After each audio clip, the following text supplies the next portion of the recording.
This is a constitutional crisis that we are in today. Just like Elon Musk did not create USAID, he doesn't have the power to destroy it. And who's going to stop him? We are. This is what the beginning of dictatorship looks like.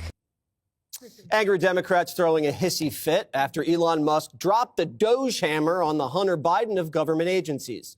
It's called USAID. And earlier, staffers got locked out of their headquarters in Washington as it gets rolled over into the State Department. The agency is supposed to oversee humanitarian development and security programs in some 120 countries and is in charge of over $70 billion of your taxpayer money.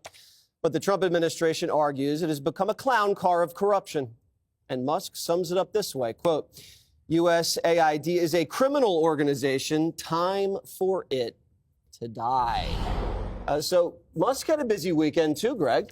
Yeah, this is pretty incredible. You can always judge the deception of something by the name and what the name tries to mislead you into believing. USAID is not about aid any more than the Marx Brothers wrote the Communist Manifesto.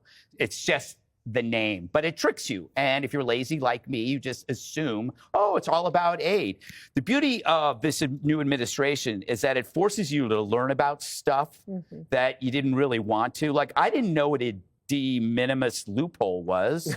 It sounds like a cross stitch or something, but it's like a huge deal.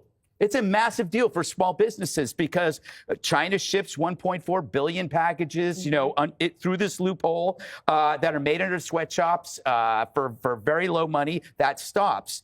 USAID, if you read about it, it's basically seems to me like it's a front group that gives money to groups to do things that our government can't do directly. Right. So it sounds a lot like NGOs and illegal immigration. All that money was going there. And if you look at what they're connected to, you find out that USAID also doubles back into our country, whether it's Soros-funded prosecutors. Of course, the worst thing, EcoHealth Alliance, which was behind the COVID virus, and perhaps the pro-Hamas protesters who we're still trying to figure out the money. So I like to look at who's complaining and then work backward. You might see a thread between the loudest voices and the beast behind it. I'm already looking at the Harold Ford Handsome Modeling School because I don't think that's real. So when people were screaming this was a threat to democracy, it really was a threat to bureaucracy. And the fear that it's instilled by just saying, open your books, that tells you everything. If you're terrified by showing us how you spend your money, then we know you're a crook. Handsome Harold, your name was invoked.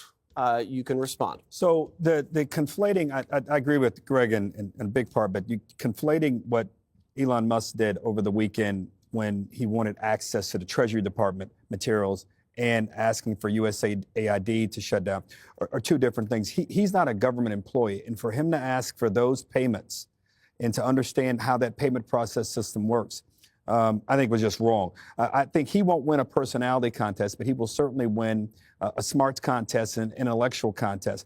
I think slimming down government and continuing to make it effective or allowing it to be made effective, he personifies that. He has saved us money with his efforts to get us to space and explore. We're spending less with him and doing more. That should be the model. Just firing people and asking for materials. President Trump, I know he wants Elon to be a big part of this, but Elon Musk, who derives most of his income today from government contracts, which is nothing is wrong with that, he shouldn't have access as a non-government employee to these things. If this were a Democrat and they put Jeffrey Katzenberg, or they decided to put another Democrat in charge of helping to slim down the cost of government, and they did it this way, I would be critical of them, saying you can't do it this way if you want to ensure that that it's going to have credibility. On USAID, I'm not here to defend all of it, but I do know this. There have been 20 global health outbreaks over the last many years that they have partnered with partners to try to ensure they didn't get to American soil. How much did they cause? Malaria and polio on the continent of Africa and other places that are hard to reach, they have been integral in helping to do that. Now, I don't disagree with the things that they probably should not be doing, but we should not throw the baby out with the bathwater. And this is an organization that has existed for a long time. Yeah. If you can slim it down and make it effective, let's do it. But I think Mr. Musk and President Trump ought to take a step back here and not be so, what some may say is being a little vindictive towards some of these organizations. You know what? Here's the problem. U.S. taxpayer monies should go for U.S. national interests, okay?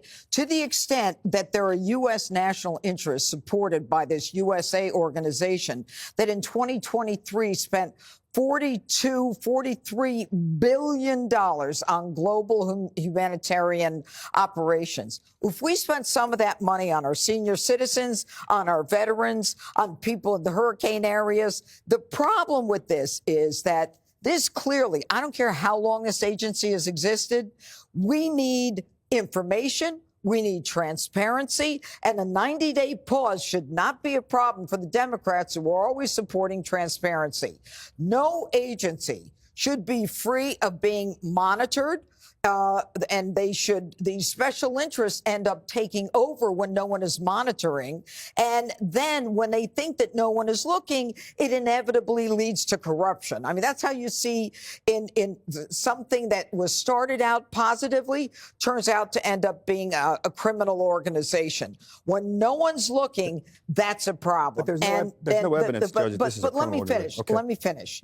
This country, this group, has given money mostly to, like an NGO, to Ukraine, Ethiopia, Jordan, Somalia, Syria. What is all this about? And part of this stuff is drag shows in Ecuador, atheism in Nepal, trans comic books in Peru. So, let's keep tallying that up. That doesn't do anything for my country. Well, we're funding atheism in Nepal. in Nepal. That's an interesting one. Yeah. So we've been talking a little bit about how Democrats are finding ways to funnel money to their causes. Okay, and this might be another place for that. So I'm okay with a pause. I do think that there are some great things that actually do help a president with national security issues for health diplomacy, for example. I think it's smart. Sports diplomacy can also be very smart. And we're really the only country in the world that people want to be like anyway. So I get that. I think putting Rubio in charge of it is a smart decision. But if you think about what the Biden administration was bragging about before they left, they were trying to get as much money out the door as possible. And they were sending it to lots of different things, green energy subsidy type things, but also, trans issues in Honduras. That doesn't make any sense. That doesn't get to you what Harold was talking about, which were meritorious. Polio, malaria, things like that make a lot of sense. Some of these other things get people upset, and I can understand why. I don't think Sesame Street in Iraq's probably a good use of taxpayer dollars. Like, I get that. So again, I think a pause is appropriate, but that Rubio will be somebody smart to be able to handle decisions. My last point on this is, it's not like these guys were coming up with this on their own. Look to Congress. And several of these things that we've talked about before, every block of this show, Congress is derelict in its duty. Or they're shoving things into these big omnibus bills, for example, Sesame Street in Iraq. People don't come up with this out of thin air. Congress has a responsibility here, and they've basically been absent. But guys, just one question. The president has every right to do this, but he can't pause a law that Congress spends the money. If he wants to do this, he should zero out their budgets next year. No president has the power to say, I didn't like what the other president did, so I'm going to pause the spending myself. But presidents have the power to go to Congress and pass laws and undo it. What he's doing, this is a violation of the separation of powers. And I want President Trump to succeed, but I want the country to last longer. And you can't do this particular way, Judge, I don't believe. All I hear is Harold saying, I want Sesame Street in Iraq. That's all I hear from him. and That's basically what he said. Can you tell me how to get? Up next, anti-ICE protesters are shutting down our freeways and burning the American flag.